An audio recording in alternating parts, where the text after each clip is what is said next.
दोस्तों, राजवंश क्रिएशन आज से एक नई शुरुआत करने जा रहा है जिसमें हम आपको एक ऐसी शख्सियत से रूबरू कराएंगे जो काफी संघर्ष के बाद हमारे समाज के लिए एक प्रेरणा बनी है और एक संदेश के रूप में हमारे समाज के सामने आई है। इसी श्रृंखला में आज हम बात करेंगे एक ऐसी ही जुझारू महिला के बारे में जिन्होंने जीवन के हर उतार चढ़ाव को देखा है और हर कड़वे अनुभवों को सहा है।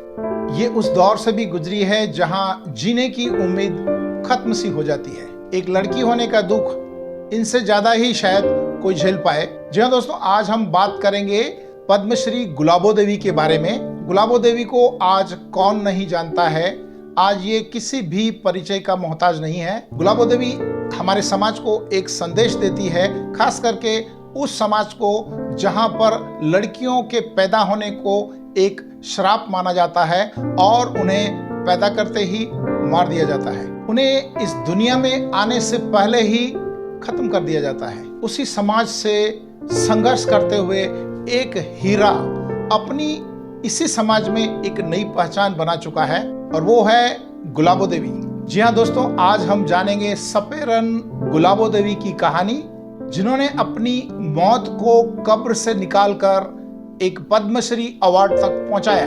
पद्मश्री गुलाबो देवी की कहानी इतनी लंबी है कि एक वीडियो में पूरा करना संभव नहीं है, इसलिए हमने इनकी जीवनी पर 4 वीडियो बनाए हैं और उसको 4 भागों में बांटा है ताकि इनकी पूरी कहानी को लोगों तक ठीक ढंग से पहुंचाया जा सके। तो शुरू करते हैं सपेरन गुलाबो देवी की कहानी का पहला भाग। सुनते हैं उनकी कहानी उन्हीं की जुबानी।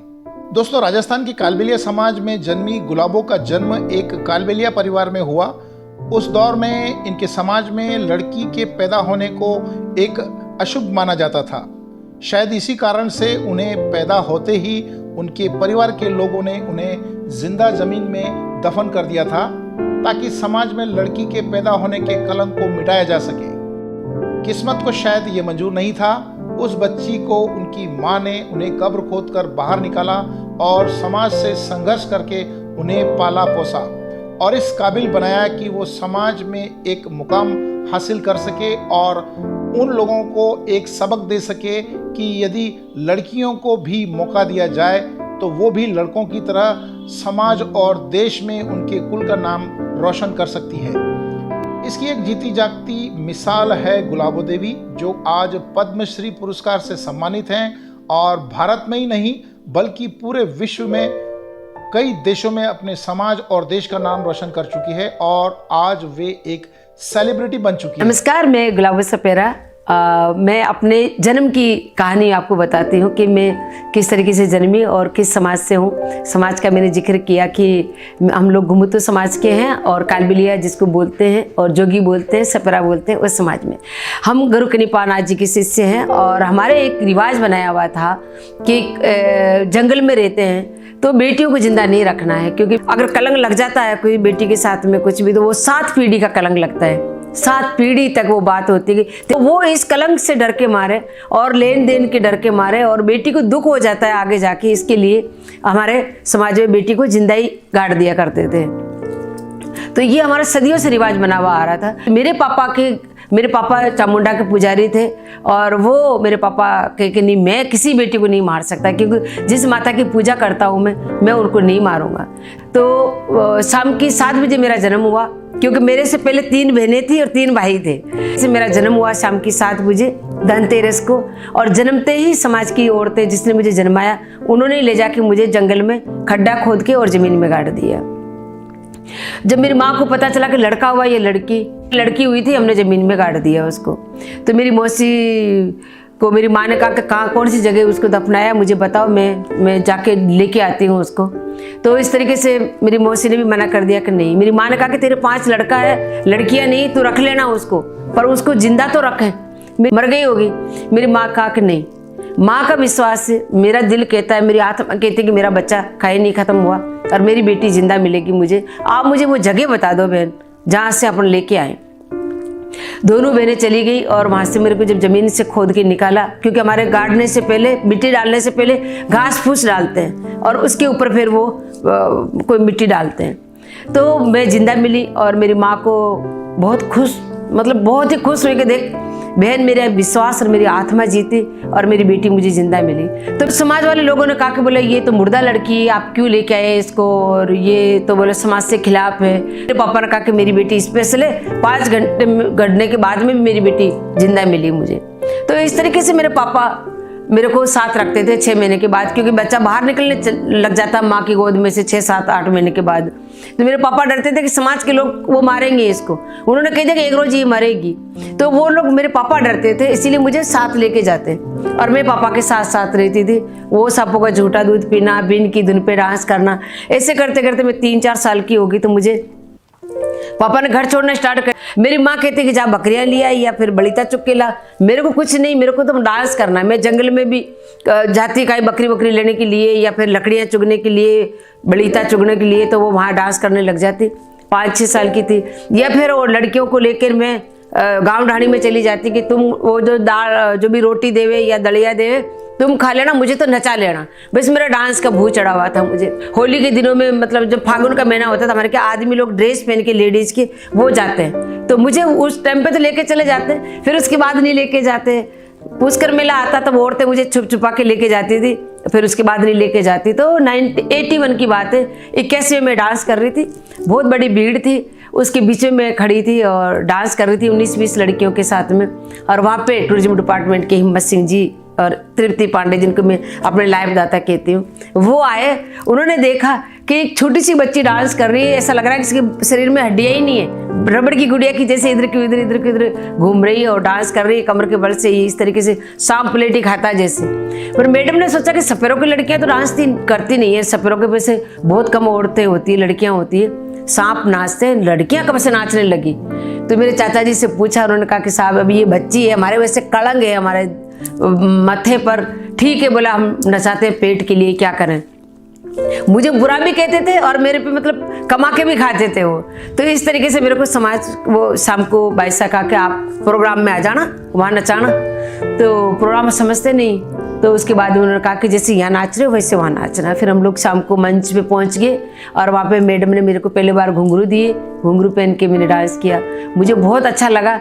उस रोज मुझे फील हुआ कि मेरी ये जगह है, ये मेरी जगह है, कि मैं मतलब ये पब्लिक मेरे लिए भगवान है, ये स्टेज जो है वो एक मंदिर है, तो वो मेरी जगह थी। मेरे को उस रोज फील हुआ। और जैसे वो जो सामने बैठे थे लोग, वो तालियां बजा रहे थे, NRI लोग थे और बाहर के लोग भी थे। तो मैंने कहा यार जब रोड पे नाचती हूँ या गाँव डाड़ी में तो पैसे फेंकते हैं 1-2, ये लोग तो ताली बजा के भगा रहे हैं, मतलब इनको अच्छा नहीं लगा। पर मैं तो घूंघट में नाच रही थी मस्त हो कि इतनी अच्छी लाइट है, इतना अच्छा मंच, इतनी बढ़िया जगह। तो मैंने डांस किया, बहुत अच्छा लगा उनको।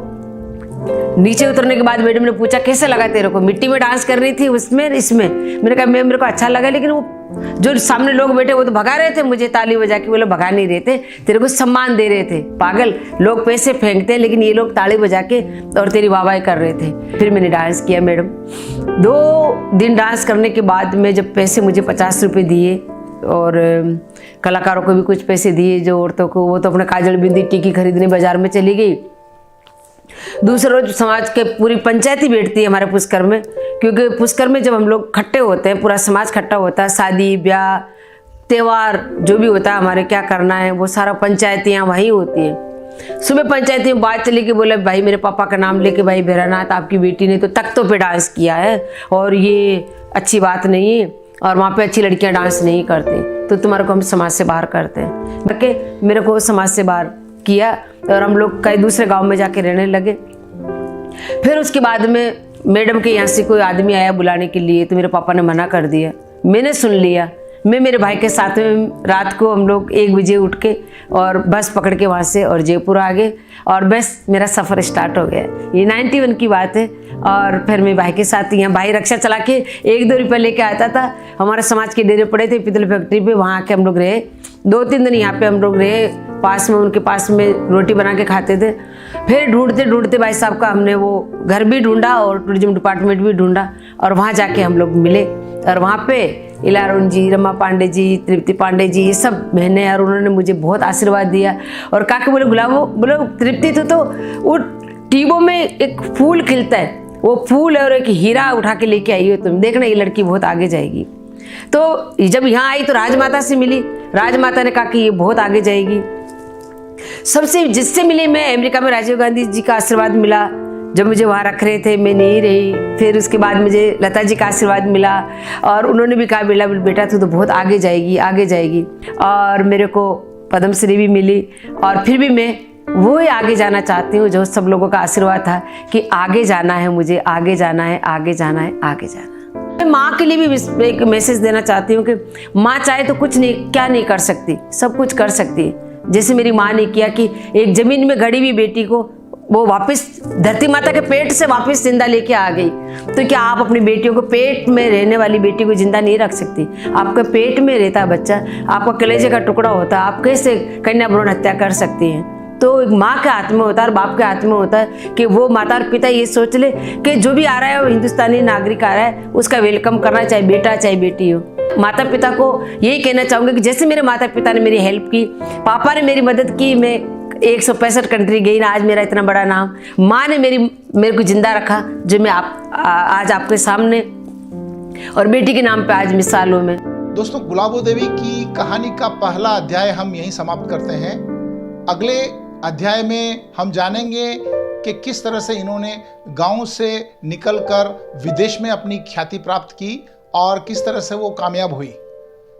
दोस्तों, राजवंश के साथ इसी तरह जुड़े रहिए और देखते हैं अगले एपिसोड में गुलाबो देवी की कहानी, उन्हीं की जुबानी। तब तक अपना और अपने परिवार का ध्यान रखिए। जय हिंद।